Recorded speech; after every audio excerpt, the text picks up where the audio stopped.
New ইয়র্কের Manhattan থেকে আপনাদের স্বাগত জানাচ্ছি আমি খালেদ মহিউদ্দিন। মাঠ ছাড়া আওয়ামী লীগ, ছাত্রলীগ নিষিদ্ধ, তবু দলটিকে নির্বাচনের ময়দানে পেতে চায় কোনো কোনো প্রতিপক্ষ, কোনো কোনো রাজনৈতিক দল। বৈষম্য বিরোধী ছাত্রদের সাথে বিশেষ করে সমন্বয়কদের সাথে, শিক্ষার্থীদের সাথে এক ধরনের দূরত্ব তৈরি হচ্ছে সরকারের, এরকমও কেউ কিছু বলছেন।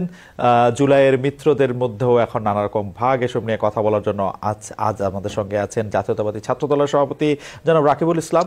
জনাব রাকিবুল ইসলাম, আপনাকে আমাদের অনুষ্ঠানে স্বাগত জানাই। আপনাকে আন্তরিক ধন্যবাদ, আপনি আমাদেরকে সময় দিয়েছেন, আপনি আমাদের কৃতজ্ঞতা জানবেন। এদিকে রয়েছেন বৈষম্য বিরোধী ছাত্র আন্দোলনের মুখপাত্র উমামা ফাতেমা। আপনিও আমাদের সময় দিয়েছেন, আপনি আমাদের কৃতজ্ঞতা জানবেন। আপনার ব্যস্ত সময় থেকে আপনি আমাদের জন্য এসেছেন, এই জন্য আমরা এবং আমাদের দর্শকদের পক্ষ থেকে আপনাকে স্বাগত জানাই। কিন্তু আমরা প্রথমে রাকিবুল ইসলাম আপনার কাছে যেতে চাই। রাকিব, আমি আগেই বলে রাখি যে আমরা একই বিশ্ববিদ্যালয়ের ছাত্র হওয়ার কারণে আমাদের মধ্যে এক ধরনের আন্তরিক সৌহার্দ্যপূর্ণ সম্পর্ক বিরাজমান। রাকিব, সেজন্য আমার প্রশ্নকে আপনি নিশ্চয়ই আলাদা করে দেখবেন না, ডোন্ট কিল মি আর কি, প্রশ্নই তো। সুতরাং বিষয়টি সংবাদ মাধ্যমে এসেছে যে তাই আপনাকে নিয়ে একটু জিজ্ঞেস করতেই পারি যে আপনি বিবাহিত, ফেসবুকে এমন প্রচারণার প্রতিবাদে আপনি জিডি করেছেন। এই জিডি করার কারণ কি? ব্যক্তিগত কোনো কারণ নাকি সংগঠনের কারণে? আমরা যতদূর জেনেছি ঢাকা বিশ্ববিদ্যালয়ের 2006-07 শিক্ষাবর্ষের ছাত্র আপনি। বছর মিস না করলে আপনার নিয়মিত ডিগ্রি অর্জন, গ্রাজুয়েশন, পোস্ট গ্রাজুয়েশন অনেক আগে শেষ হওয়ার কথা। এখন আপনার ছাত্রত্ব রক্ষা কি শুধুমাত্র নেতৃত্ব রক্ষার কারণে? কেউ কেউ বলছেন যে আমরা এতদিন আন্দোলন করেছি, এখন আওয়ামী লীগ সরকার গেছে, এখন আপনারা যারা নেতৃত্বে আছেন তারা নেতৃত্বটা এনজয় করতে চান। নেতৃত্বটা কতটা এনজয় করছেন জনাব রাকিবুল ইসলাম? ধন্যবাদ। প্রথমে আমি আমার সরাসরি প্রশ্নের উত্তরে চলে যাচ্ছি যে জিডির বিষয়টি এসেছে, বিবাহিতের বিষয়টি। এটি হলো হঠাৎ করেই ঢাকা বিশ্ববিদ্যালয়ের শিক্ষার্থীদের একটি গ্রুপ রয়েছে, ফার্স্ট সোশ্যাল মিডিয়া গ্রুপ, সেখানে এবং আরেকটি সম্ভবত আওয়ামী লীগ মনা এবং হয়তো বা অপর সমর্থন মনা, সেখানে হঠাৎ করেই আমাদের দৃষ্টিগোচর হয় যে আমার নাকি সন্তান রয়েছে, আমি বিবাহিত, তাও একটি সন্তান নয়, 3 না 4টি সন্তান, এরকম একটা বিষয় সামনে আসলো। তো আসার পর আমি স্বাভাবিকভাবে, এখন তো আমরা স্বাভাবিকভাবে এখানে আইনের আশ্রয় নেওয়ার কোনো উপায় নেই, তাই আমরা আইনের আশ্রয় নিয়েছি এবং তাদেরকে যাচাই করতে বলেছি যে এই ধরনের মিথ্যা নিউজ যেন প্রচার করা না হয়। আর আমরা তো এখানে স্বাভাবিকভাবে যারা মডারেটর রয়েছে, অ্যাডমিন রয়েছে, তাদেরকে আমরা কোনো কিছু বলতে পারি না। আমরা খুবই নমনীয় এবং ভদ্রতার সহিত ক্যাম্পাসগুলোতে রাজনীতি করে যাচ্ছি। আমি ছাত্র সভাপতি, কিন্তু আমি একজন কর্মীর মতো করে, একজন জেনারেল স্টুডেন্টের যে ধরনের অধিকার, সেই ধরনের বাস্তবতাই আমি আমার জীবনযাপন করে থাকি। সেজন্য আমি আইনের আশ্রয় নিয়েছি। দ্বিতীয়ত, আমি ঢাকা বিশ্ববিদ্যালয়ের 6-7 সেশনের পদার্থবিজ্ঞান ডিপার্টমেন্টের স্টুডেন্ট। তখন আমরা যখন 111-এ যখন আসার সুযোগ হয়, তারপর থেকে আমাদের ছাত্রলীগের, বিশেষ করে ফজলুল হক মুসলিম হলের স্টুডেন্ট ছিলাম। তো তৎকালীন সময় 111-এ ফজলুল হক মুসলিম হলে ছাত্রলীগের সাথে একটি বড় ধরনের সংঘর্ষ হয়। 111-এ ছাত্রলীগ হল দখল করে নেয়। তো দখল করার সময় ছাত্রদলের উপর উপরে হামলা চালায়। আমরা হল থেকে আমাদেরকে বের করে দেওয়া হয়। অথবা কার্জন হলে আমাদের, আমি না শুধু, আমাদের ফজলুল হক মুসলিম হলে আমরা যারা ছিলাম অধিকাংশের আওয়ামী লীগ ক্ষমতা আসার পর নিষিদ্ধ করে দেওয়া হয় আর কি। তো সেই বাস্তবতায় আমার প্রায় 2 ইয়ার ওই সময় আমি ক্যাম্পাসে যেতে পারতাম না। আমার অপর যারা বন্ধু বান্ধব যারা রয়েছে কিংবা সিনিয়র যারা ছিল এবং ইমিডিয়েট জুনিয়র যারা ছিল, তাদের অনেকেই শিক্ষা জীবন শেষ করতে পারেন। আমি তারপরও 2009 সালের পর থেকে বিশেষ করে অনেক কৌশল করে এখানে আমাদের সাদা দলের যে শিক্ষক ছিল তৎকালীন সময় উবায়েদ স্যার শিক্ষক সমিতি সভাপতি নির্বাচিত হতে পেরেছিলাম, মামুন স্যার শিক্ষক সমিতির সভাপতি সাধারণ সম্পাদক নির্বাচিত হতে পেরেছিলাম। তারা সর্বাত্মক সহযোগিতা করেছে, সেজন্য আমি অনার্সের সার্টিফিকেট পেয়েছি, আমি শিক্ষা জীবন শেষ করতে পেরেছি। কিন্তু আমার যারা সহযোদ্ধা বন্ধু ছিল, ফজলুল হক মুসলিমের যাদের আবাসন ছিল, তাদের অনেকেই তারা পড়াশোনা জীবন, শিক্ষা জীবন শেষ করতে পারে শুধুমাত্র ছাত্রলীগের। তো পেছনের গল্পটা হলো এটা। তো পরবর্তীতে আমরা আবারও যখন আওয়ামী লীগ আসলো, তখন 14 সালের পরে আমি আবারও মাস্টার্সের জন্য ট্রাই করলাম 15 সালে। তখন যেহেতু তারা অবৈধ নির্বাচন করে ফেললো এবং আমরা একটি আন্দোলনে গিয়েছি, সেই আন্দোলনে আমরা সফলতা পেয়েছি। অথবা ক্যাম্পাসে বারবার আমাদের উপর হামলা করা হয়েছে। আমি মাস্টার্স আমাকে কমপ্লিট করতে দেওয়া হয়নি। আমি 2 টাইম আমি কোনো মতে ভর্তি হয়ে, এবং আপনি হয়তো জেনে থাকবেন ঢাকা বিশ্ববিদ্যালয় পদার্থবিজ্ঞান ডিপার্টমেন্টে পড়াশোনা করা ছাড়া কারো পাশ করার কোনো নজির নেই, এবং ফোর্থ ইয়ারে প্রায় স্টিল নাও 40% স্টুডেন্ট ফেল করে, মানে স্বাভাবিক ভাবে যারা পড়াশোনা করে তাদেরকেও, অর্থাৎ ঢাকা বিশ্ববিদ্যালয়ের পদার্থবিজ্ঞান এবং ম্যাথমেটিক্স এই প্রবলেমটা রয়েছে। তো তারপরও আল্লাহর রহমতে আমি সর্বোচ্চ ভাবে পলিটিক্স করার পরও, রাজনীতিতে সময় দেওয়ার পরও আমি শিক্ষা জীবন শেষ করতে পেরেছি। এটি হলো আমাদের সেই আন্দোলন সংগ্রাম এবং আমাদের জীবনের সোনালী দিনগুলো। রাকিব, আপনার শিক্ষা জীবন আপনার শিক্ষা জীবন কবে শেষ হয়েছে? রাকিব, আপনার শিক্ষা জীবন কবে শেষ হয়েছে? জি, পরবর্তীতে 14 সালে যখন শেষ হওয়ার পরে, যখন অনার্স রেজাল্ট দিল, তারপর মাস্টার্স জীবন আমি 2বার ভর্তি হয়েছি, আমাকে করতে দেওয়া হয়নি। অতঃপর 2018 সালে যখন ডাকসু নির্বাচনের বাস্তবতা, অবৈধ ইলেকশন ডাকসু নির্বাচনের বাস্তবতা, তখন আমি ফিজিক্স আমাকে আর সুযোগ দেয়নি, কারণ আমাদের ফিজিক্স ডিপার্টমেন্টের নিয়ম রয়েছে যে আপনি 2 থেকে 3 বছরের মধ্যে না করলে আপনাকে এলাও করবে না। পরবর্তীতে আমার খুবই কষ্ট আমার জীবনের, যে আমি ঢাকা বিশ্ববিদ্যালয়ে মাস্টার্স করতে পারবো না। এটি আমি যখন ভাবি আমার সত্যি খুবই আমার মনকে বোঝাতে পারি না। পরবর্তীতে গভর্নেন্স স্টাডিজ আমি ভর্তি হয়েছি, এবং সেখানে ফার্স্ট সেমিস্টারে আমি ফার্স্ট ক্লাস ফার্স্ট হয়েছি। পরবর্তীতে আমি ঢাকা বিশ্ববিদ্যালয়ের আহ্বায়ক হলাম। অতঃপর বারবারই আমাদের উপর হামলা মামলা, এবং ক্যাম্পাসে আমার কাটাবনের বাসার সামনে থেকে আমাকে ধরে নিয়ে গেল। খুব ভালো লাগলো, এটাও আমাকে কন্টিনিউ করতে দেওয়া হয়নি। রাকিব, এটা শুনে খুবই আপনার যে আপনি খুব অল্প সময় অল্প কথায় আপনার কাহিনী আপনি বলেছেন। তো একটি যে অভিযোগ যে আছে যে এই 17 বছর হিসা আদায়ের জন্য, যেটা আমি বলছিলাম, আমি খুব খুশি হয়ে কথাটি বলছি রাকিব, তা না, কিন্তু বয়স্করা যারা আপনাদের মতো সিনিয়ররা আছেন তারা ছাত্র পদবি ছাড়তে চাইছেন না। 260 জন সদস্যের বর্তমান কেন্দ্রীয় কমিটির নেতাদের অধিকাংশের বয়সী 30 বছরের বেশি। নিয়মিত শিক্ষার্থীদের পেছনে রেখে আপনারা কত বয়স অবধি আসলে নেতৃত্বে থাকতে চান? ধন্যবাদ। আমাদের এই কেন্দ্রীয় সংসদীয় কমিটি মেয়াদী হয়েছে 7 কি 8 মাসের মতো হয়েছে।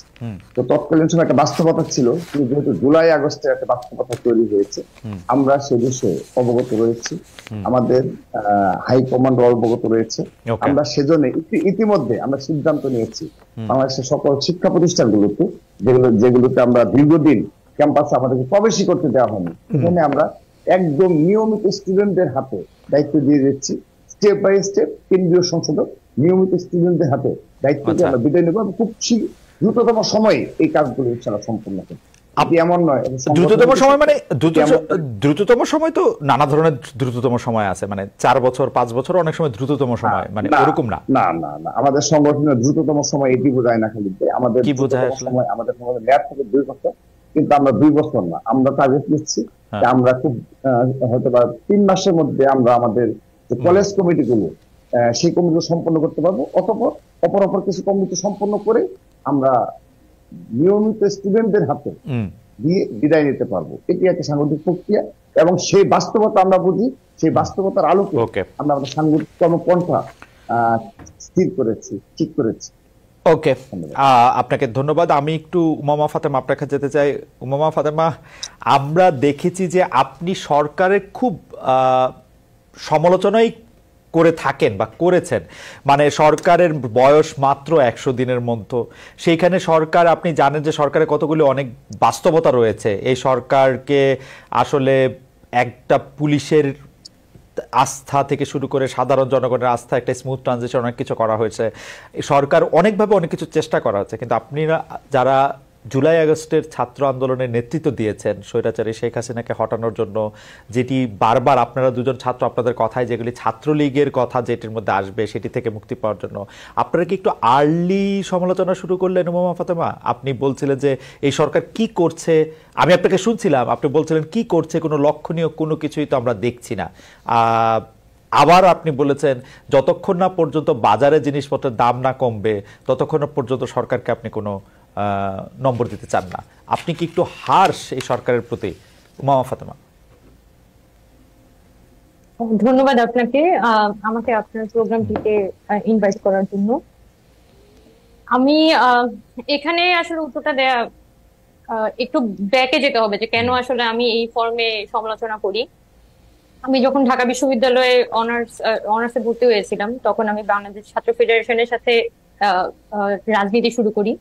তো আমরা তো সবসময়ই আসলে ক্ষমতার বিরুদ্ধে কথা বলেছি এবং সবসময়ই দেখা গেছে যে চেয়েছি যে সিস্টেমটা চেঞ্জ হোক, শুধুমাত্র ক্ষমতা চেঞ্জ না, আমরা আসলে সিস্টেম চেঞ্জের জন্য পলিটিক্সটা করেছিলাম। তো যখন এই জুলাই গণঅভ্যুত্থান পরবর্তী সময়ে আমাদের সবার মধ্যে কিন্তু একটা আকাঙ্ক্ষা আছে যে এখানে আসলে এই যে বর্তমান রাষ্ট্রটা আছে সেই রাষ্ট্রর কাঠামোটার মধ্যে একটা বড় ধরনের পরিবর্তন আসবে। এবং সরকার, আমি এটা আমি কিন্তু প্রত্যেকবার কথা বলার সময় এই আলাপটা তুলি যে সরকারের মধ্যে কিন্তু অনেক ধরনের তাদের সীমাবদ্ধতা আছে।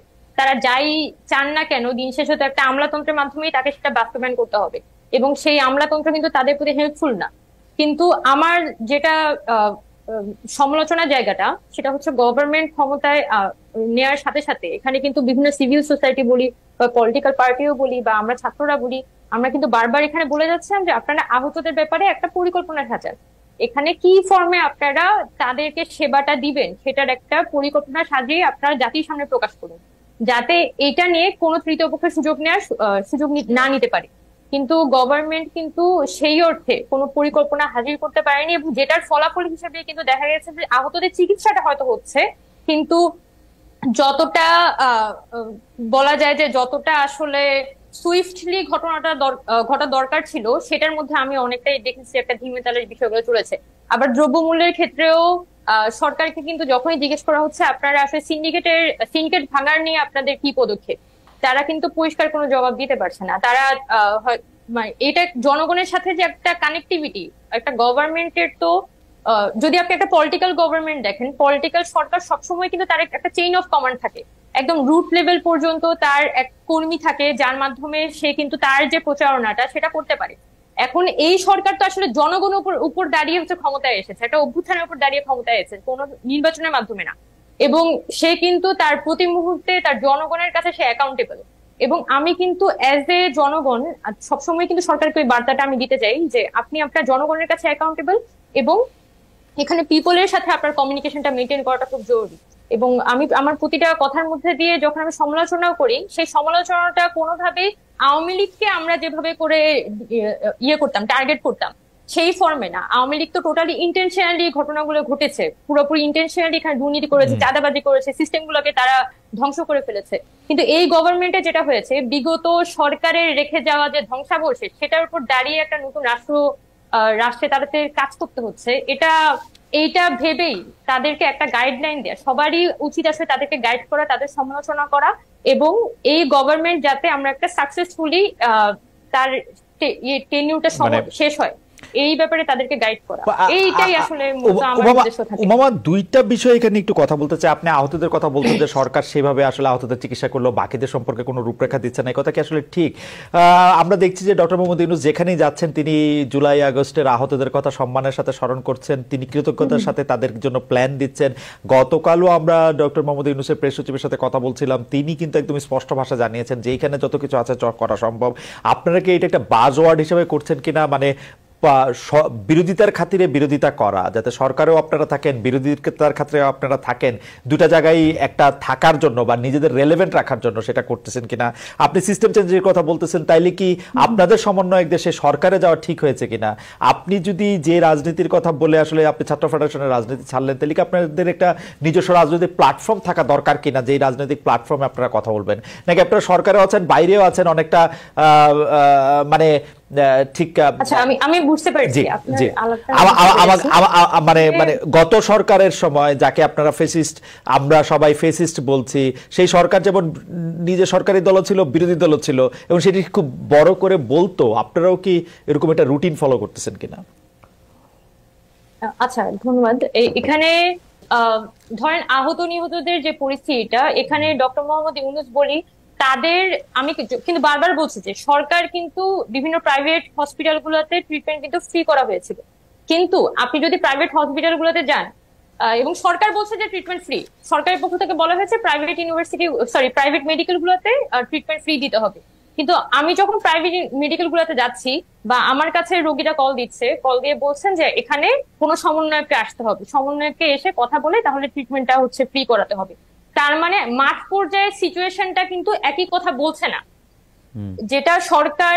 আর আরেকটা বিষয় আমি এখানে বলতে চাই, রিসেন্টলি যে শ্যামলীতে আহতদের একটা তারা যে রাস্তায় নেমে যখন প্রোগ্রাম করছিল, তারা যখন সরকারের কাছে বলছিল যে তাদের প্রপারলি ট্রিটমেন্ট পাচ্ছে না, এটার পরবর্তী সময়ে কিন্তু সচিবালয়ে আহতদের সাথে একটা মিটিং হয় উপদেষ্টাদের।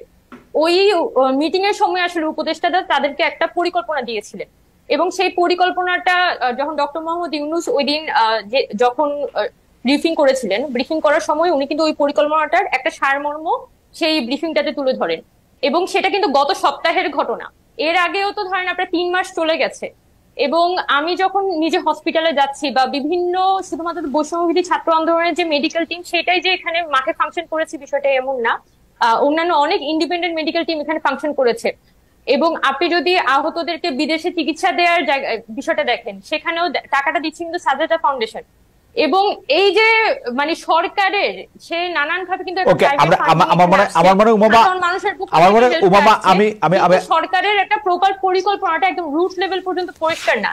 সেজন্য হয়তো একটা মানুষ যখন দেখা যাচ্ছে ময়মনসিংহ থেকে যখন ঢাকা আসে, তখন হয়তো সমন্বয়কে ধরে সে চিকিৎসাটা পাচ্ছে, কিন্তু ময়মনসিংহ মেডিকেল কলেজের সে চিকিৎসাটা পাচ্ছে না। এবং ময়মনসিংহের ওই রোগীটা যখন ময়মনসিংহে আছে, তখন কিন্তু সে কমপ্লিটলি এই সিস্টেমটা থেকে বাইরে, তার পুরো সার্ভিস থেকে বাইরে। আপনার কথা পরিষ্কার। এখানে আপনি স্পষ্ট দুই একটা জিনিস একটু অল্প কথা একটু জানতে চাই। আপনি কি মনে করেন যে সমন্বয়কদের 3 জন যে আসলে সরকারে আছে এই সিদ্ধান্তটা একটু ভুল ছিল, নাকি আপনি মনে করেন ঠিকই ছিল?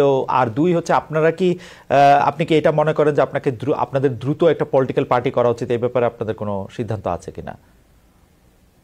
আচ্ছা, এখানে সমন্বয়করা যে 3 জন আপনার গভর্নমেন্টের মধ্যে এখন আছে, তারা তো একটা বিশেষ পরিস্থিতিতে এই সরকারের অংশীদার হয়েছিল।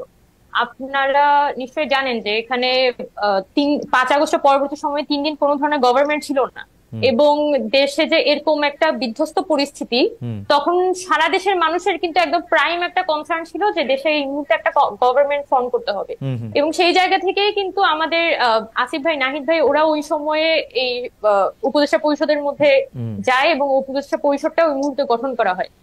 এবং এখানে ছাত্রদের যে যাওয়ার জায়গাটা মূলত হচ্ছে জনগণের সাথে, এখানে যাতে উপদেষ্টা পরিষদ যারা আছে তারা যাতে গণঅভ্যুত্থানের যে স্পিরিট সেটাকে প্রপারলি আপহোল্ড করতে পারে, সেটা নিশ্চিত করা, সেটার একটা চেক এন্ড ব্যালেন্স করা, এটা কিন্তু আমাদের সকল ছাত্রেরই দায়িত্ব, এটা বৈষম্যবিরোধী ছাত্র আন্দোলনের দায়িত্ব। এটাকে আমরা স্পেসিফিক্যালি মানে করতে চাই। আপনি যে বলছেন যে সরকারে আছে, সরকারের বাইরেও আছে, এটাকে আমরা বলতে চাই এটা একটা চেক এন্ড ব্যালেন্সের সম্পর্ক গভর্নমেন্টের সাথে আমরা মেইনটেইন করছি। কারণ এই সরকার তো আসলে দিন শেষে কোনো পলিটিক্যাল গভর্নমেন্ট না। তো এখানে জনগণের যে অভ্যুত্থানের যে একটা আকাঙ্ক্ষা, সেটাকে যাতে গভর্নমেন্ট আপহোল্ড করতে পারে, সেটা নিশ্চিত করার জায়গাটা আমরা চাই যে সরকার এটা আপহোল্ড করুক, এবং আমরা ওই বার্তাটা বিভিন্ন সময় পৌঁছাই। আর বৈষম্যবিরোধী ছাত্র আন্দোলনের সাথে আছি, এখানে আমরা যিনি আহ্বায়ক কমিটি গঠন করছিলাম 21শে অক্টোবর, সেদিন কিন্তু আমরা খুব পরিষ্কার করে বলেছিলাম যে বৈষম্যবিরোধী ছাত্র আন্দোলন প্ল্যাটফর্মটা কোনো পলিটিক্যাল পার্টিতে কনভার্টেড হবে না। যদি এই প্ল্যাটফর্মের ছাত্ররা পরবর্তী রাজনৈতিক দল করতে চায়, বা এটা একটা পোর্শন অফ স্টুডেন্টস রাজনৈতিক দল করতে চায়, সেটা তো অবশ্যই সবার রাজনীতি করার অধিকার এখানে আছে, বা তরুণদের তো রাজনীতিতে আসলেই আসা উচিত। কিন্তু এই প্ল্যাটফর্মটাকে আমরা কোনো রাজনৈতিক দলে রূপান্তরিত করব না, এটা আমাদের পক্ষ থেকে সিদ্ধান্ত। ওকে, আমি শুধু এই কথাটি বলে রাখি যে আপনি একটা রাজনৈতিক প্ল্যাটফর্ম করবেন না এটি বলেছিলেন। আপনি কিন্তু এই কথাও বলেছিলেন যে শেখ হাসিনার পতনের মধ্যে দিয়ে বৈষম্য বিরোধী ছাত্র আন্দোলনের প্রয়োজন ফুরিয়ে এসেছে। আপনার সেই লেখার শেষ কথা ছিল আমাদের বুঝতে হবে কোথায় আমাদের থামতে হবে। এটি নিয়ে আমরা আপনার সঙ্গে আলাপ করব, কিন্তু তার আগে আমি একটু ছাত্রদলের সভাপতির কাছে একটু যেতে চাই। জনাব, আপনি জানেন যে ঢাকা বিশ্ববিদ্যালয়ের ছাত্রদলের আপনি জানেন যে ঢাকা বিশ্ববিদ্যালয়ের ছাত্রদলের পূর্ণাঙ্গ কমিটি ঘোষণার পর 4 দিনের মাথায় 6 জন পদ হারিয়েছেন। তাদের বিরুদ্ধে আমরা যতটুকু জেনেছি ছাত্রলীগ থেকে অনুপ্রবেশের অভিযোগ, নিষিদ্ধ ছাত্রলীগ থেকে ছাত্রদলের অনুপ্রবেশের অভিযোগ সারা দেশেই। এটা ঠেকাতে আপনারা কি করছেন? আমাদের অনেকগুলি প্রশ্ন রয়েছে, আপনি একটু দ্রুত এর জবাব দিলে ভালো হয়। ছাত্রলীগের অনুপ্রবেশকারী ছাত্রদলে বহিষ্কার, আপনারা কি করছেন এটা নিয়ে? একটি বাস্তবতা রয়েছে যে যেহেতু আমরা দীর্ঘদিন ক্যাম্পাস থেকে বিতাড়িত অবস্থায় ছিলাম, তখন এই পর্যায়ে এসে আমরা যখন জুলাই আগস্টের বাস্তবতার পর থেকে আমরা বিশ্ববিদ্যালয় সহ সকল ক্যাম্পাসে আমাদের সাংগঠনিক কার্যক্রম শুরু হয়েছে। তো সেই বাস্তবতায় যখন আমাদের কিছু সাংগঠনিক কার্যক্রমে সামান্য ভাবে একটু হতেই পারে, তো সেটি আমরা সাথে সাথে শুধরে নিয়েছি, অর্থাৎ আমরা কেন্দ্রীয় সংসদ তদন্ত কমিটি করে দিয়েছি, এবং তাদের সেই তদন্ত রিপোর্টের আলোকে আমরা যাদেরকে মনে করেছি যে হ্যাঁ তারা তাদের বিরুদ্ধে ব্যবস্থা নেওয়ার প্রয়োজন আমরা নিয়েছি।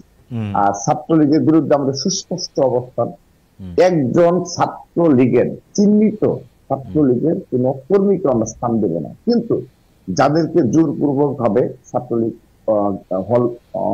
হলে মানে একটা হলে সিট পেতে পাওয়ার ক্ষেত্রে ছাত্রলীগ করতে বাধ্য হয়েছে, কিংবা যারা সামান্যতম ফার্স্ট ইয়ার, সেটা কেমনে বুঝবেন? মানে কাদের জোর করা হয়েছে, কাদের জোর করা হয়েছে, কারা আনন্দ নিয়ে গেছে, সেটা বুঝবেন কেমনে? হ্যাঁ, এটি বোঝার ওই রয়েছে। যেমন জুলাই আগস্টে আপনি যাকে বলে দেবেন চলমান ছিল, এই বৈষম্যবিরোধী ছাত্র আন্দোলন যখন রূপ নিচ্ছিল আর কি, মানে এক দফার দাবিতে, ঠিক সে সময় অনেক ছাত্রলীগের কর্মী, মানে পদ নেই, যারা গণরুমে থাকতো কিংবা যারা রুমে থাকতো ফার্স্ট ইয়ার সেকেন্ড ইয়ার, মানে বিশেষ করে ফার্স্ট ইয়ার সেকেন্ড ইয়ার, তাদের অনেকেই তাদের সোশ্যাল মিডিয়ায় তাদের অবস্থান স্পষ্ট করেছে। এটি একটা অন্যতম ওয়ে যে তারা দেশের রাষ্ট্রের স্বার্থে এবং এই ফ্যাসিস্টদের বিরুদ্ধে তাদের অবস্থান স্পষ্ট করেছে এত প্রতিকূলতার মাঝে। এবং সে সময় ছাত্রদলের আপনারা অবগত রয়েছেন, ঢাকা বিশ্ববিদ্যালয়ের সকল ক্যাম্পাসে এই বৈষম্যবিরোধী ছাত্র আন্দোলনের ব্যানারে ছাত্রদল সর্বাত্মকভাবে রাজপথে ছিল, সে ক্যাম্পাসে অবস্থান নিয়েছিল। সে কারণে সে সময় যারা আমাদের সাথে যোগাযোগ করেছে তাদেরকে আমরা স্থান দিয়েছি। ওকে, এটি ধন্যবাদ। আচ্ছা, পরের প্রশ্নে যাই যে রাকিব, 7 নভেম্বর জাতীয় বিপ্লব ও সংহতি দিবসের পোস্টার সাটানোকে কেন্দ্র করে ঢাকা বিশ্ববিদ্যালয়ে ছাত্রদল বিরোধী বিক্ষোভ হয়েছে একাধিক জায়গায়। সেখানে ছাত্র রাজনীতি নিষিদ্ধের বিরুদ্ধে বা পক্ষে মিছিল হয়েছে। এ থেকে আপনারা কি বার্তা নিলেন? জি, খালিদ ভাইয়ের অনুষ্ঠানে একটা বিশেষত্ব রয়েছে। এখানে সংগঠনের পক্ষে কিংবা সংগঠনের যে সংগ্রাম লড়াই ইতিহাস আমাদের সেগুলো বলার সুযোগ থাকে না। যে কোশ্চেন গুলো আসে, সমস্যা নেই, আমি এই প্রশ্নে শুধু আনসার দিচ্ছি, আমি অন্যদিকে যাব না।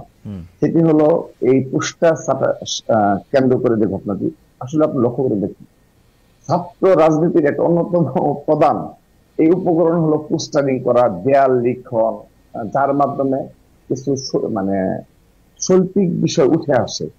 পোস্টারিং এর মাধ্যমে এটি ঐতিহ্যতা রয়েছে ঢাকা বিশ্ববিদ্যালয় সহ পুরো ছাত্র রাজনীতিতে, বাংলাদেশের ছাত্র রাজনীতিতে ঐতিহ্যতা রয়েছে। এবং আপনি প্রতিবেশী ভারত রাষ্ট্র, ভারত গণতান্ত্রিক রাষ্ট্র, সেখানেও আপনার এই পোস্টারিং এর একটি ব্যাপক গ্রহণযোগ্যতা রয়েছে। তো যেহেতু ছাত্রলীগ এই 15.5 বছরে পুরো ছাত্র রাজনীতি কালচারটাকে ধ্বংস করে দিয়েছে, এখন জেনারেল স্টুডেন্ট যারা রয়েছে তাদের মননে একটি বিষয় স্পষ্ট হয়েছে যে তারা এই ছাত্র রাজনীতির প্রতি একটি ঘৃণার দৃষ্টিতে দেখে এই স্টুডেন্ট পলিটিক্সটাকে। এটি বাস্তবতা, আমরা কিন্তু এটি স্বীকার করি এবং সে অনুযায়ী আমাদের পরবর্তী স্টেপ নিয়েছে। সেই বাস্তবতায় যখন পোস্টারিং এর বিষয়টা ছিল, এটি আমাদের ছিল শুধুমাত্র ক্যাম্পাস কেন্দ্রিক, কোনো হল পর্যায়ে কোনো কর্মসূচি ছিল না। কিন্তু যেহেতু আমাদের এখন ঢাকা বিশ্ববিদ্যালয়ের সকল ক্ষেত্রে আমাদের বিপুল সংখ্যক কর্মী রয়েছে আমাদের, তো অল্প কিছু নেতা কর্মীরা তারা না বুঝে অবচেতন ভাবে তাদের রুমে কিংবা সংশ্লিষ্ট এলাকাতে পোস্টার সাটিয়েছে। তো তার পরবর্তীতে আমরা কিন্তু সাথে সাথে এই বিষয়ে স্পষ্ট করেছি যে আমাদের হল পর্যায়ে কোনো কর্মসূচি নেই, যারা করেছে অতি উৎসাহী হয়ে করেছে। তার পরবর্তীতে সামান্য পরিমাণে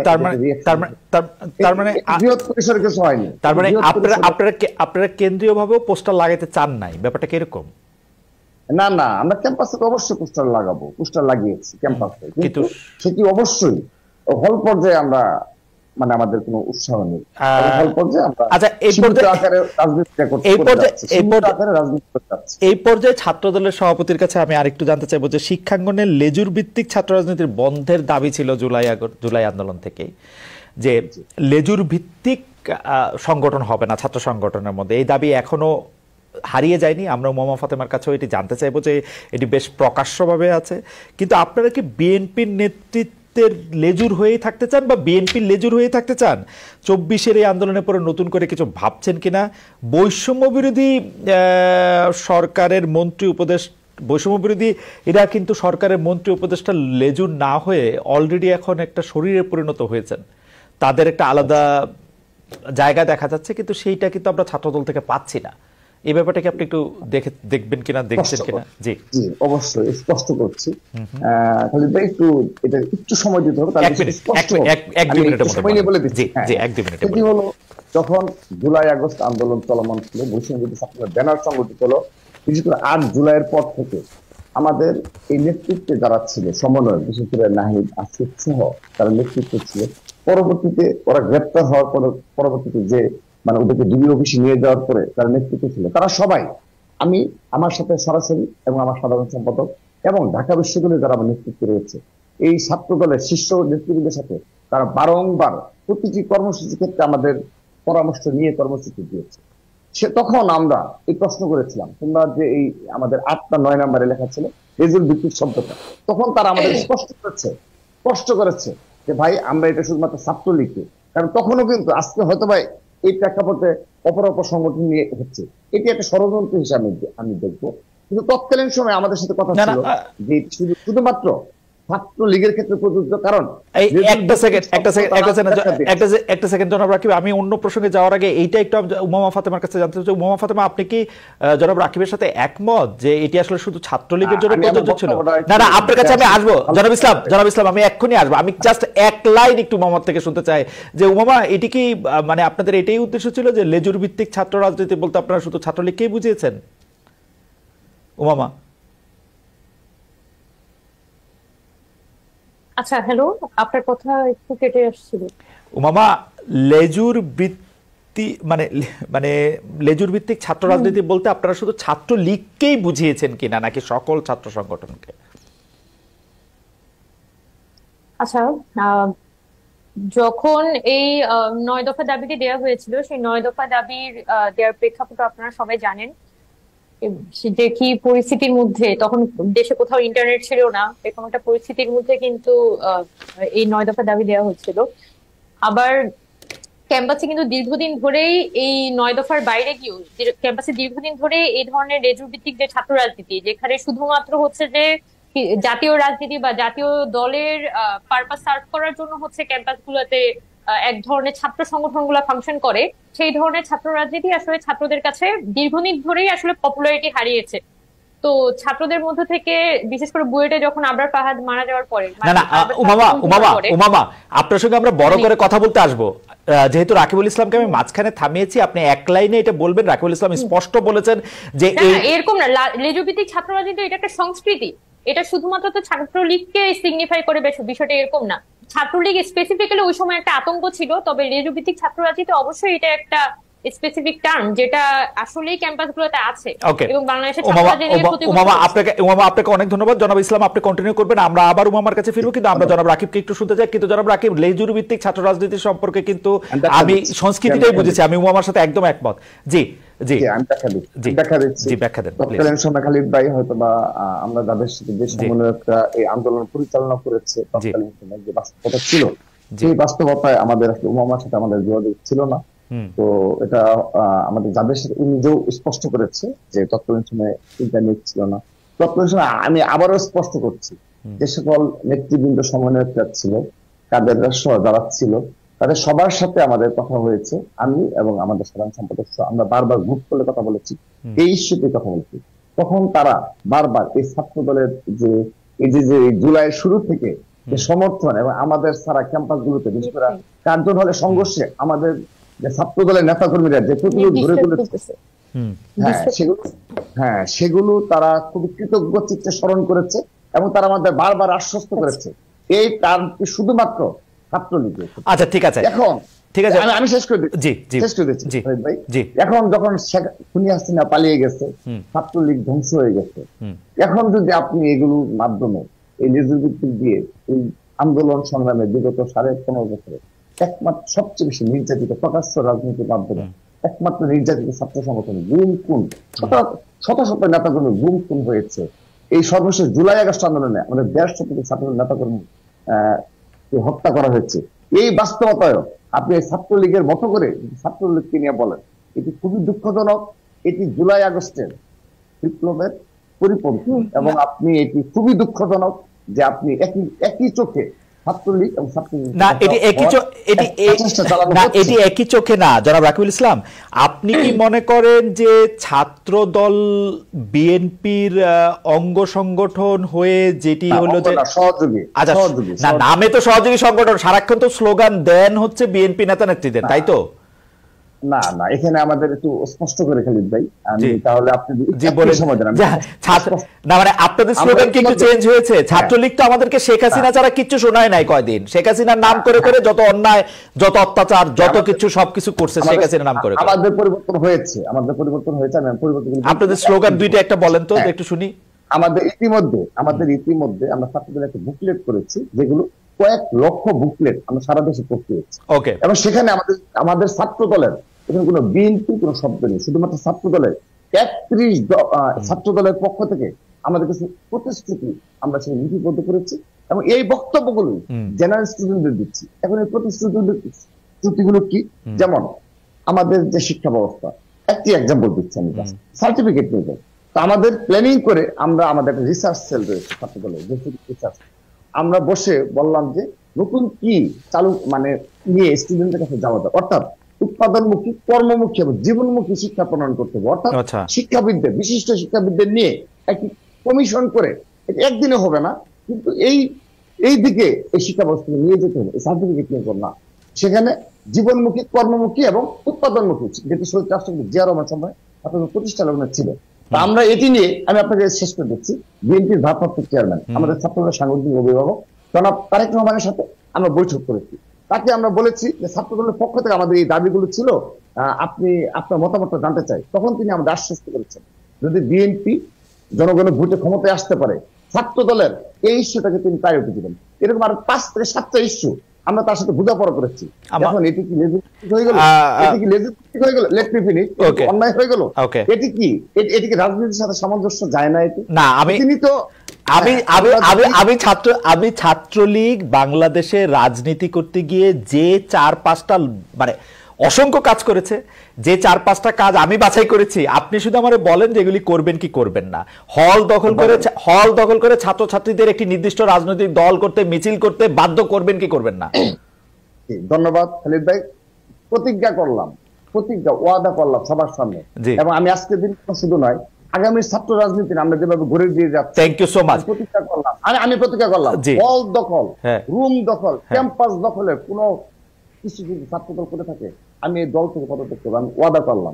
কিন্তু কোন বিচ্ছিন্ন ঘটনার কারণে, সামান্যতম আপনি টেকনাফের কোন ঘটনার কারণে আপনি যদি বলেন, আচ্ছা ওকে, আমরা আপনার বক্তব্য নিশ্চয়ই এটা অন রেকর্ড থাকলো, মানুষ এটা দেখবে। আমি বলতে চাই, বিশ্ববিদ্যালয়ের ভিসি নিয়োগ থেকে শিক্ষক নিয়োগ, শিক্ষক রাজনীতি, শিক্ষকদের পদায়ন, ডিনের নিয়োগ, আমি আবারও বলছি, যেগুলি ছাত্রলীগ না হইলে যেগুলি হইতো না, সেগুলি আপনারা করবেন কিনা ছাত্রদল? আমি ওয়াদা করছি, আমি জাতির সামনে ওয়াদা করছি, আমি আমার সংগঠনের পক্ষ থেকে ওয়াদা করছি, আমরা সেই রাজনীতি পুরোপুরি বিলুপ্ত ঘোষণা করেছি। এবং যারা সামান্যতম এই ধরনের প্রভাব প্রতিপত্তিময় পেশিভিত্তিক রাজনীতি আমাদের একজন কর্মীও করতে চায়, তাকে আমরা সংগঠনে বহিষ্কার করবো, আমাদের স্পষ্ট সিদ্ধান্ত। এবং আরেকটি এই পারপাসে আমি একটা কথা বলি, আমরা ছাত্রদলের সভাপতি, সাধারণ সম্পাদক সহ সুপার 5 সহ শীর্ষ নেতৃত্ব সারা দেশ ভ্রমণ করছি। কোথাও আপনার কোনো শোডাউন, কোন প্রকার কোনো মানে একজন সাধারণ ছাত্র হিসাবে যে ধরনের আচরণ, তার বাহিরে কোনো আচরণ কিংবা কোনো প্রোটোকল পেয়েছেন কিনা, এটি 3 মাসে আমি আপনারা তো এখনো ক্ষমতায় আসেন নাই, তবু কিছু কিছু কথা তো শুনি। আচ্ছা 2টা বার, আমাদের সময় নাই রাকিব, আপনারা পাইছি আর পাবো না। আপনি যেহেতু প্রতিজ্ঞা করতেছেন, আরো দুইটা বিষয় আমার একটু প্রতিজ্ঞা করা দরকার। কলেজ বা বিশ্ববিদ্যালয় ক্যাম্পাসে কোনো ভবন, কোনো অন্য কোন স্থাপনার ক্ষেত্রে চাঁদাবাজি করবেন কি করবেন না?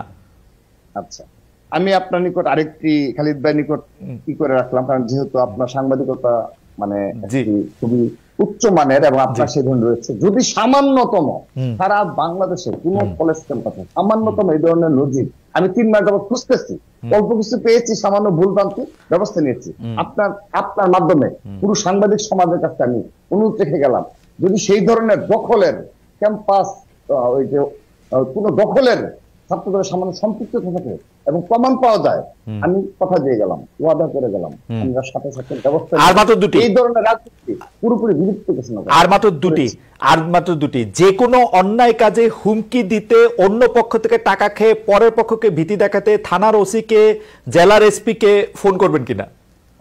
জি ধন্যবাদ। আমি ছাত্রদলের সভাপতি, আমি আজকে আপনার মাধ্যমে স্পষ্ট করছি, সারা বাংলাদেশে একজন এসপি, একজন পুলিশের শীর্ষ কর্মকর্তা বলতে পারে যে রাকিব কল দিয়েছে।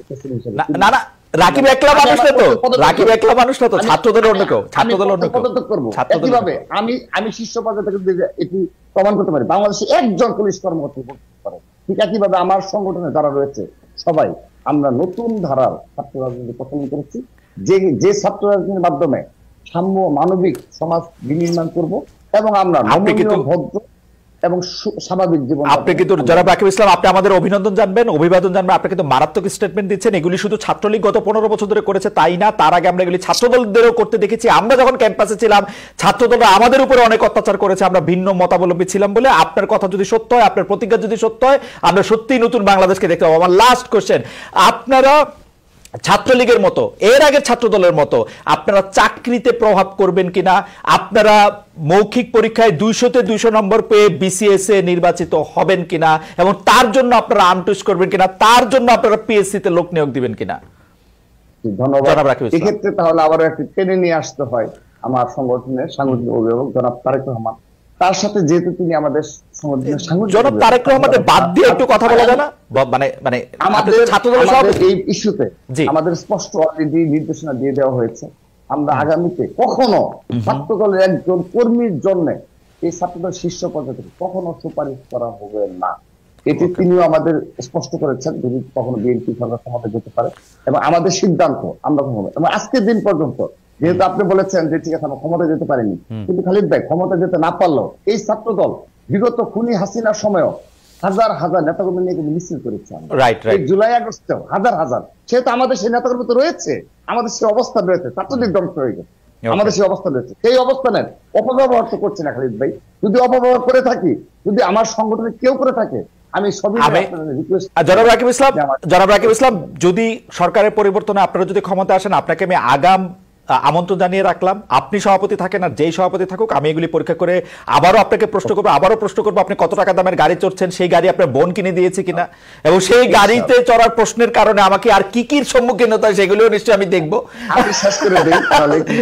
এবং আপনার আয়ের উৎস, আপনার আয়ের উৎস, আপনার আয়ের উৎস, আপনার আয়ের উৎস, আপনার দলের আয়ের উৎস, এগুলি সবই জিজ্ঞেস করবো আমি। ঠিক আছে, আপনার সাথে আমার দেখা হবে।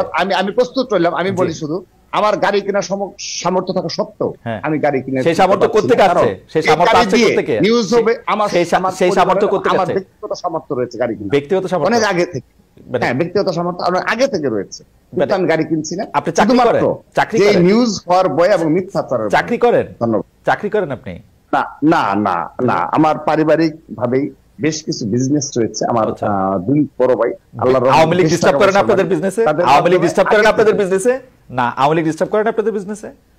না না, আমার ভাইয়ের ময়মনসিংহ এর সবচেয়ে বড় ইংলিশ মিডিয়াম স্কুলের মালিক আমার। ও আচ্ছা আচ্ছা, very good very good very good very good. আপনাকে তবে আমরা রাকিবুল ইসলামকে অনেক ধন্যবাদ এবং কৃতজ্ঞতা জানাতে চাই। তিনি আমার 5টি বিষয়, যেটি আমি আসলে ছাত্রলীগের অন্যায় হিসেবে আমি চিহ্নিত করেছিলাম, যে হল দখল করা, ছাত্রদেরকে আসলে রুম দখল করা, ভিসি সহ বিশ্ববিদ্যালয়ের নিয়োগ, যে কোনো বিল্ডিং বা যে কোনো স্থাপনার ক্ষেত্রে আসলে চাঁদাবাজি করা, তারপরে হচ্ছে ওসি এসপিদের ফোন করে অন্যায়ভাবে প্রভাবিত করা, চাকরির ক্ষেত্রে বিভিন্ন প্রভাব করা, প্রত্যেকটি ক্ষেত্রে তিনি বলেছেন যে তার কোনোটি আসলে এই ছাত্রদল করবে না। আমরা এটি দেখবো, আমরা নিশ্চয়ই পরীক্ষা করবো। দর্শক আপনাদের সঙ্গে থাকবেন। আমরা একটু উমামা ফাতেমার কাছে আসি। উমামা ফাতেমা, আপনি বলেছিলেন যে বৈষম্য বিরোধী ছাত্র আন্দোলনের প্রয়োজন ফুরিয়েছে, আপনি বলেছিলেন যে আমাদেরকে থামতে হবে, কিন্তু দেখা গেল যে আপনি আসলে বৈষম্য বিরোধী ছাত্র আন্দোলনে থামেননি, থেমে গেছেন ছাত্র ফেডারেশনের রাজনীতির থেকে।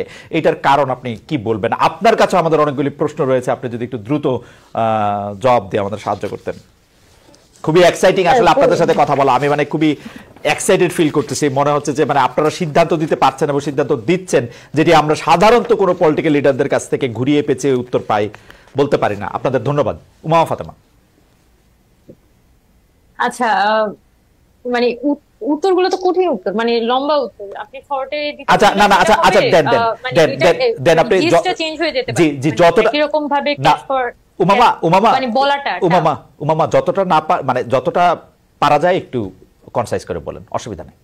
আচ্ছা, যখন 8 আগস্ট যখন ইন্টারিম গভর্নমেন্ট ফর্ম হলো, এটার পরবর্তী সময়ে, এটা পরবর্তী সময় না, এটার আগেই দেখা যাচ্ছে নানান জায়গায় আপনি সমন্বয়ক পরিচয়ে দেখা যাচ্ছে এক ধরনের চাঁদাবাজি, বা সমন্বয়ক পরিচয়ে অমুক জায়গায় প্রিন্সিপাল পদত্যাগ করানো, তমুক জায়গায় অমুকে পদত্যাগ করানো, এরকম একটা পরিস্থিতি কিন্তু সৃষ্টি হয়ে গেছিল। তখন আরেকটা জিনিস এখানে আমি বলে রাখতে চাই যে এখানে অভ্যুত্থানের সময়টাতে এখন আমরা যতটা পরস্পরের সাথে কমিউনিকেট করতে পারি, যত বেশি কথাবার্তা বলতে পারি, ওই অভ্যুত্থান পরবর্তী সময়ে কিন্তু এই সুযোগগুলো আমাদের মধ্যে ছিল না, নিজেদের মধ্যে একবার বসাও আসলে হয়নি।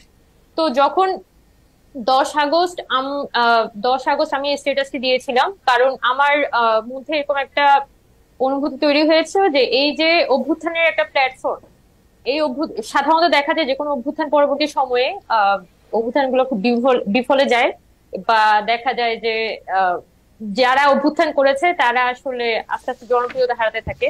তো আমার ভিতর থেকে এরকম একটা ধারণা ছিল যে এই অভ্যুত্থানের যে প্ল্যাটফর্ম, সেটা তো শুধুমাত্র ছাত্রদের একটা প্ল্যাটফর্ম।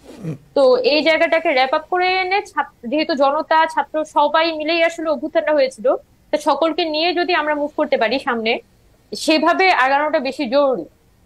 এবং আমি খুবই ওপেনলি কথাটা বলেছি, আমি কখনোই আমার মধ্যে কোনো লুকাছাপা এই ধরনের বিষয়গুলো ছিল না। এবং পরবর্তীকালে যখন বৈষম্যবিরোধী ছাত্র আন্দোলনের একটা আহ্বায়ক কমিটি করা হবে এরকম একটা পরিস্থিতি, তখন আমাকে আসলে প্রপোজ করা হয় যে আমি একটু মুখপত্র হতে চাই কিনা। তখন আমার ইয়েটা ছিল যে এখানে মানে আমার যে তখন চিন্তাটা ছিল যে এই যে বৈষম্যবিরোধী ছাত্র আন্দোলন, এই আন্দোলনে তো একদম রুট লেভেল পর্যন্ত ছাত্ররা আসলে মাঠে নেমেছে। সেই ছাত্ররা কিন্তু এখন যারা হচ্ছে এরকম ছাত্রলীগের এগেনস্টে বা আওয়ামী লীগের এগেনস্টে এরকম একটা রিস্ক নিয়ে মাঠে নেমেছিল, তারা কিন্তু নানান ধরনের একটা সমস্যার মধ্যে আছে। তাদের এলাকা পর্যায়ে অনেকে হুমকি ধামকির শিকার হতে হচ্ছে, বা কক্সবাজারে যেমন রিসেন্টলি হামলা হলো একজনের উপর, এরকম আরো অনেক জায়গায় কিন্তু ছাত্রদের উপর হামলা হয়েছে যারা আন্দোলনে খুবই ফোর ফ্রন্টে ছিল। তো এই ছাত্রদের মধ্য থেকে কিন্তু উমামা আমরা যে শুনি, কিন্তু উমামা আমরা যে শুনি, আমরা যে শুনি কোনো একটার দিকে আগান। এখন সেই উমামা আপনি কি আমাকে শুনতে পাচ্ছেন? আমরা তখন ফর্ম করি যাতে হচ্ছে যে এই ছাত্রদের যে শক্তি, সেই শক্তিটাকে অন্তত সুসংহত করে আনা যায়, যাতে আমাদের একদম রুট লেভেল পর্যন্ত ছাত্ররা আছে, সেই যারা একদমই জেনারেল ছাত্র, যারা কোনো ধরনের পলিটিক্যালি অ্যাফিলিয়েটেড ছিল না, কিন্তু অভ্যুত্থানের স্পিরিটটা যারা হোল্ড করে, তাদেরকে অবশ্যই কিন্তু আমার সেফটি দেওয়াটাও গুরুত্বপূর্ণ। কারণ রাষ্ট্র তো ওই পরিস্থিতির মধ্যে নাই যে তার চেইন অফ কমান্ড একদম টপ টু বটম খুবই ইনট্যাক্ট। এরকম একটা পরিস্থিতি যখন একজন ছাত্র আপনি কি আমাকে শুনতে পাচ্ছেন? আপনি কি আমাকে শুনতে? আমার কথা শুনতে হবে আপনাকে, সেটার উপরে কিন্তু পরবর্তী আমরা ফোকাস করেছিলাম। আমার কথা শুনতে হবে আপনাকে। আপনি কি শুনতে পাচ্ছেন আমাকে?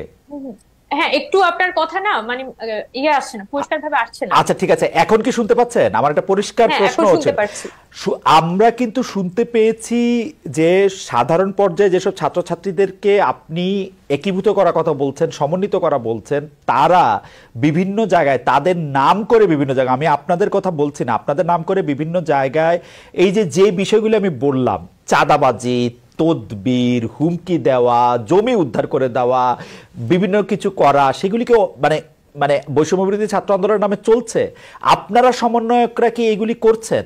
আপনারা কি বিভিন্ন জায়গায় লিখে দিচ্ছেন এটা করো, ওটা করো, তদবির করো, বদলি করো, বাণিজ্য করো? Are you doing that? আচ্ছা, এখানে আমি যতটুকু আমার জায়গা থেকে বলতে পারি যে এখানে একদম রুট লেভেল পর্যন্ত যদি কেউ সমন্বয়ক পরিচয়ে এমন একটা ইলিগাল কাজ করতে চায়, একটা মামলা দিতে চায়, আমি যতবারই টকশোতে কথা বলেছি বারবারই কিন্তু বলেছি যে এখানে কোনোভাবেই কেন দেশে তো ল অ্যান্ড অর্ডার রেস্টোর করাটা খুবই ইম্পর্টেন্ট, সেটা না করে সমন্বয়ক যখন মামলা দিতে যাবে সাথে সাথে কেন পুলিশ গিয়ে মামলাটা একসেপ্ট করে নিবে? তার মানে তো ল অ্যান্ড অর্ডার আসলে রেস্টোর হয় নাই, এটাই তো আসলে মানে নির্দেশ করে। তো এসব এই পরিস্থিতির কারণে যেটা হয়েছে, সাধারণ জনগণের সাথেও কিন্তু সমন্বয়কদের একটা দূরত্ব তৈরি হয়েছে। কারণ সাধারণ জনগণ তো আর এটা করতে যাচ্ছে না, ভেরিফাই করতে যাচ্ছে না সে সমন্বয়ক কি সমন্বয়ক না।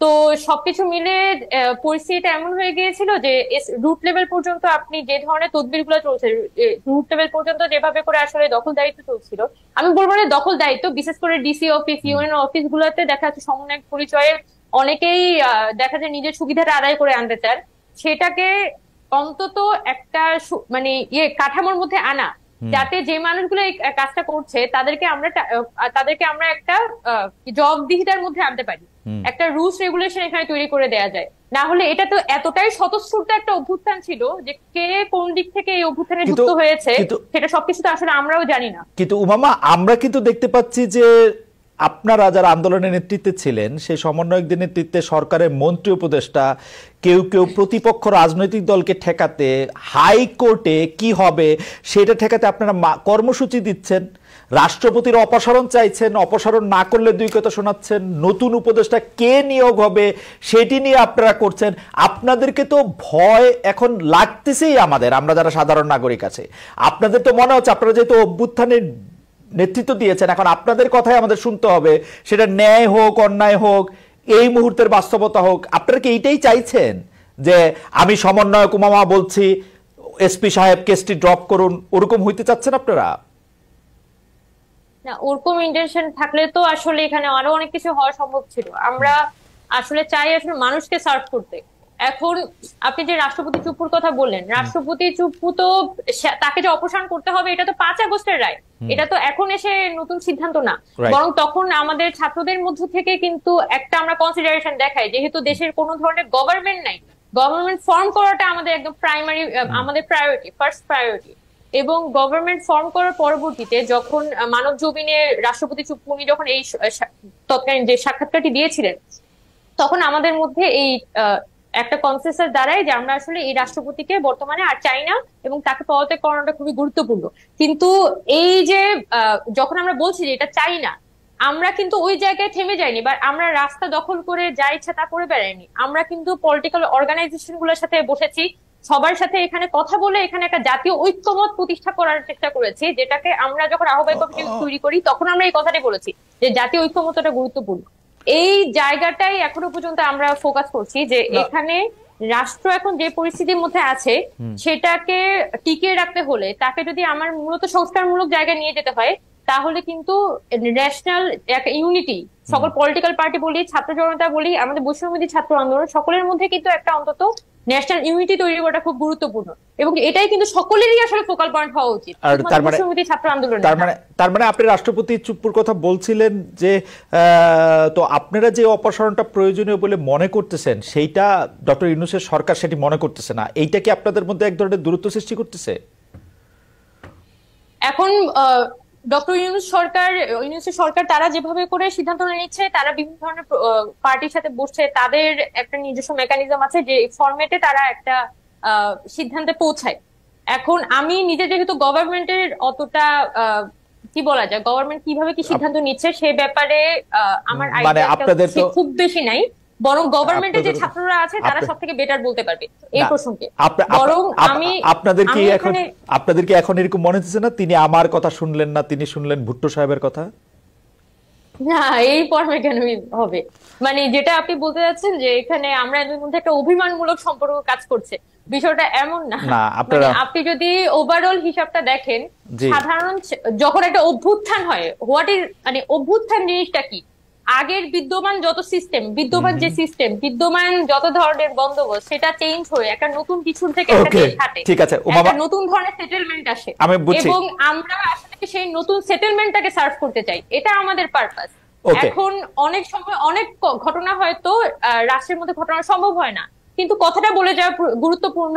আমরা যে অভ্যুত্থানকে এখনো পর্যন্ত হোল্ড করি এবং জুলাই যে এখনো পর্যন্ত জীবিত আছে, মানুষের মধ্যে যে জুলাইয়ের আকাঙ্ক্ষাটা এখনো আছে, আওয়ামী লীগ এসে হাইকোর্টে আওয়ামী লীগের আইনজীবীরা এখানে শেখ হাসিনা সরকার বারবার দরকার এই ফর্মে স্লোগান দিয়ে যাবে, আর আমি তখন গণতন্ত্রের কথা বলে যাব।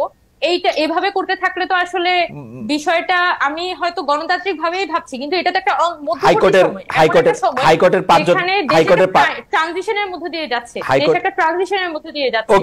Awami League without any remorse, তাদের মধ্যে ন্যূনতম একটা বলা যায় যে একটা ক্ষমা, মানে কি বলে যে একটা রিমোর্স নেই একটা দলের মধ্যে, এই লেভেলের বেহায়া। তাদের ক্ষেত্রে আপনি কি করতে পারেন? তারাই তো উল্টা আমাদেরকে বারবার এক ধরনের অসহায়তার মধ্যে ফেলে দিচ্ছে যে বারবার আমাকে আওয়ামী লীগকে নিয়ে ভাবতে হচ্ছে, এমন ধরনের ট্র্যাপ, এমন ধরনের আসলে বারবার বিরক্তি তৈরি করছে, মানুষের জন্য বিরক্তি তৈরি করছে আওয়ামী লীগ। হ্যাঁ, রাইট। তবে আওয়ামী লীগকে বেশি পাত্তা বা আওয়ামী লীগকে বেশি রেলেভেন্ট মনে আপনারাই রাখতেছেন ওবামা, এটা হচ্ছে আমার, কারণ আওয়ামী লীগ এখন ইররিলেভেন্ট। আওয়ামী লীগের নেত্রী সকল কিছু থাকা সত্ত্বেও পালিয়ে গেছেন, খুবই বিচ্ছিরিভাবে পালিয়েছেন, নিজে পালিয়েছেন, নিজের পরিবারের লোকজনকে সহ পালিয়েছেন, দলীয় নেতৃত্বের কথা একবারও ভাবেন নাই, দলের লোকজনের কথা ভাবেন নাই। আপনারাই বোধহয় তাকে ফুলিয়ে ফাঁপিয়ে অনেক বড় করে দেখাচ্ছেন, এটা অনেক সময় আমার মনে হয়। শি ইজ গন, আমার কাছে মনে হয় আমি আবার আসবো আপনার কাছে আসবো উমামা, আবার আপনার কাছে আসবো। আপনারা আওয়ামী লীগের মধ্যে দেখেছেন সেই ভূত, আমার কাছে সেই রকমই মনে হচ্ছে। যাই হোক, আমি একটু আমি একটু এখানে ইন্টারভিউ করতে চাই ভাই, আমাকে যে 20 সেকেন্ড বলেন। সেখানে হচ্ছে যে এলাকা পর্যায়ে যদি আপনি যান, আমি যদি ঢাকার পরিস্থিতি দেখি তাহলে জিনিসটা একরকম লাগে, কিন্তু এলাকা পর্যায়ে এখনো পর্যন্ত যে নেতাকর্মীরা ছিল তারা ওপেনলি ঘুরে বেড়াচ্ছে বা ঘরের মধ্যে বসে আছে, তাদেরকে গ্রেফতার করা হচ্ছে না, এবং স্থানীয় ভাবেও কিন্তু মানুষজন বলছে যে আওয়ামী লীগ বাংলাদেশে তারা খুবই ওপেনলি ফ্রিলি ঘুরে বেড়াচ্ছে। বাংলাদেশে আমি তো দিন শেষে তো এখানে আওয়ামী লীগের বিরুদ্ধে মানুষ একত্রে হয়েছিল, এই কথাটা আমাদের মাথায় রাখতে হবে। বাংলাদেশের আওয়ামী লীগের বিরুদ্ধে একটা অভ্যুত্থান, বাংলাদেশের 30% লোক আওয়ামী লীগ করতে পারে। আওয়ামী লীগের বিরুদ্ধে না একীভূত হয়েছিল 15 বছর শেখ হাসিনার স্বৈর শাসনের বিরুদ্ধে একীভূত হয়েছিল, এবং সেটাতে বিজয় লাভ হয়েছে, এবং সেই বিজয় আওয়ামী লীগের লোকজন ঘোরাফেরা করা, মানে আপনি কি সব আওয়ামী লীগের লোককে নিয়ে জেলে ভরে দিবেন? এটা তো বাস্তব না। এখানে সব আওয়ামী লীগের লোকের বিষয় আসছে না, এখানে আসছে যে আওয়ামী লীগ একটা দলকে সিস্টেমেটিক্যালি একটা গণহত্যা চালিয়েছে। সেই যে একটা দল সিস্টেমেটিক্যালি একটা সন্ত্রাসী সংগঠনের মতো ফাংশন করছে, সেটাকে সাধারণ মানুষ তারা আস্থা ঘুরে ছুঁড়ে ফেলে দিয়েছে। এটাই হচ্ছে আমাদের নতুন রাজনৈতিক বন্দোবস্ত, যেখানের মধ্যে আওয়ামী লীগের এই গণহত্যাকারী সংগঠনের কোন ধরনের সামাজিক মানে বলা যায় পুনর্বাসন আমরা হইতে দিব না। এটা অন্তত আমাদের সাধারণ জনগণের একটা উমামা, দলের সামাজিক পুনর্বাসন, ব্যক্তির সামাজিক আচার, দুইটার নিয়ে নিশ্চয়ই আপনাদের সাথে আরো পরে আলাপ হবে। আমি একটু জনাব রাকিবুল ইসলামের কাছে যেতে চাই। রাকিবের কাছে যাওয়ার আগে আমি দর্শকদের কাছে প্রশ্ন করেছিলাম, বৈষম্য বিরোধী ছাত্র আন্দোলনের আহ্বায়ক হাসনাত আব্দুল্লাহ বলেছেন বর্তমান রাজনৈতিক কাঠামো রেখে জাতীয় নির্বাচন হলে এর কোনো গ্রহণযোগ্যতা থাকবেন না। এই মন্তব্য সমর্থন করেন কিনা? শতকরা 75% এই মন্তব্য সমর্থন করেছেন, শতকরা 25% এই মন্তব্য সমর্থন করেন নাই। 69,000 ভোট এর মধ্যে পড়েছে। আমি রাকিব আপনার কাছে জানতে চাই যে আওয়ামী লীগ পতনের পর ছাত্র লীগ বেশে থাকা বা ছাত্রলীগের মধ্যে থাকা ছাত্র শিবির নেতাদের আত্মপ্রকাশ ঘটেছে। এছাড়া কোনো কোনো ক্যাম্পাসে ছাত্রদলের চেয়েও সংহত অবস্থানে রয়েছে ছাত্র শিবিরের উত্থানকে আপনারা কি স্বাগত জানাচ্ছেন? অনেক জায়গায় শিবিরের হাতে মার খাচ্ছে ছাত্রদল, অথবা শিবিরের অধীনে থেকে ক্যাম্পাসে বিচরণ করছে ছাত্রদল। আমরা 1 মিনিট আপনার কাছে একটু শুনতে চাই রাকিবুল ইসলাম, যে আপনি তো নিশ্চয়ই ইয়াগুলি পড়েছেন, শিরোনামগুলি জেনেছেন, পড়েছেন, ঘটনাগুলি এসেছে আপনার কাছে। ধন্যবাদ। আমরা স্বাগত জানাই প্রকাশ্য রাজনীতি। বিগত 15.5 বছর একমাত্র বাংলাদেশের সংগঠন যে বৃহৎ পরিসরে অপরাপর ছাত্র সমাজগুলো তারা প্রচেষ্টা চালিয়েছে, তাদের প্রচেষ্টা ছিল, কিন্তু ছাত্রদল একমাত্র সংগঠন যাদের তারা বাংলাদেশের ঢাকা বিশ্ববিদ্যালয় সহ সকল ক্যাম্পাসে, সকল শিক্ষা প্রতিষ্ঠানে, কলেজ সহ এবং জেলা, মহানগর, উপজেলা, পৌর, ইউনিয়নে প্রকাশ্য ঘোষণা দিয়ে কমিটি করেছে, প্রকাশ্য ঘোষণা দিয়ে কর্মসূচি চালিয়েছে। অর্থাৎ আমাদের প্রকাশ্য রাজনীতি কোন ষড়যন্ত্রমূলক, নিষিদ্ধ কিংবা গোপন কোন সংগঠনের মতো নয়। তো এই প্রেক্ষাপটে যেহেতু জুলাই আগস্টে বাস্তবতার পরবর্তীতে যেহেতু হ্যাঁ আপনি যেটা বলেছেন সত্য, যে শিবিরের বেশ কিছু নেতা কর্মী ছাত্রলীগের আশ্রয় থেকে তারা পরবর্তীতে আত্মপ্রকাশ করেছে, আপনি আত্মপ্রকাশ শব্দটি ব্যবহার করেছেন, সেজন্য আমরা সাধুবাদ জানাই। প্রকাশ্য রাজনীতি তারা যেন, আমরা যেমন একটু আগে বললাম যে ছাত্রদলের প্রতিশ্রুতি রয়েছে, নিজস্ব আমাদের প্রতিশ্রুতি রয়েছে যে আমরা এই উদ্দেশ্যে আমরা ছাত্র রাজনীতি করছি, সাধারণ শিক্ষার্থীদের অধিকার গুলো বাস্তবায়ন। আপনি জানেন যে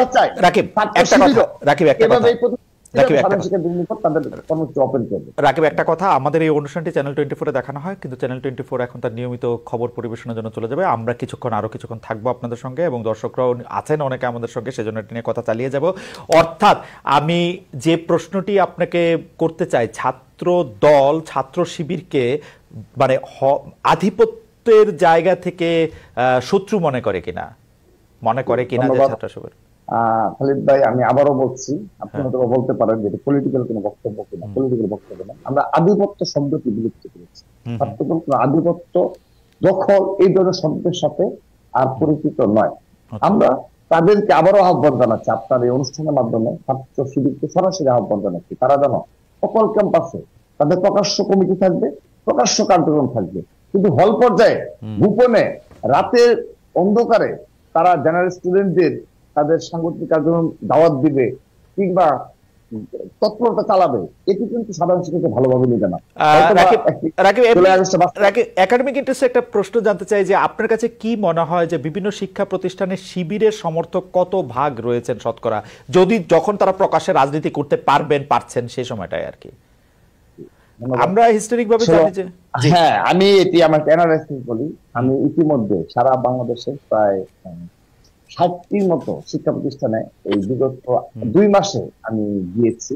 এছাড়া আমাদের সাধারণ সম্পাদক সহ আমাদের কেন্দ্রীয় সুপারভাইজার এরকম আমাদের ইতিমধ্যে আমরা হিসাব করেছি প্রায় 1000-এর অধিক শিক্ষা প্রতিষ্ঠানে ছাত্রদল ইতিমধ্যে পদচারণা করেছে, তাদের কার্যক্রম পরিচালনা করেছে। তো আমরা যে দৃষ্টিতে থেকে থাকে গোপন, তো গোপন সম্পর্কে মানুষের একটা আগ্রহ থাকে, কিংবা যেমন আপনিও একটা অ্যানালাইসিস বিজনেস করছেন, তো সেজন্য আমরা ওপেন হওয়ার আহ্বান জানাচ্ছি। তো আমি বলতে চাই, তাদের হয়তো কয়েকটি শিক্ষা প্রতিষ্ঠানে তাদের কার্যক্রম আগে থেকেই ছাত্রলীগের প্রশ্রয় থেকে তারা কার্যক্রম, তাদের সাংগঠনিক কার্যক্রম তৎপরতা চালিয়েছে, তাদের নেতাকর্মী রয়েছে।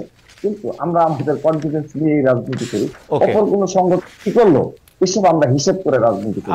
ছাত্রদলের বিগত সময় উদ্ভাসিত ছিল, আগামীতেও ইনশাআল্লাহ বাংলাদেশের সাধারণ শিক্ষার্থীদের মুখপাত্র হিসাবে ছাত্রদল প্রতিটি ক্যাম্পাসে রাজনীতি করে যাবে ইনশাআল্লাহ। ওকে, এটি এই পর্যায়ের শেষ প্রশ্ন আপনার জন্য। ছাত্রদলের কমিটি করার জন্য কি আপনি টাকা নেন? জি, ধন্যবাদ।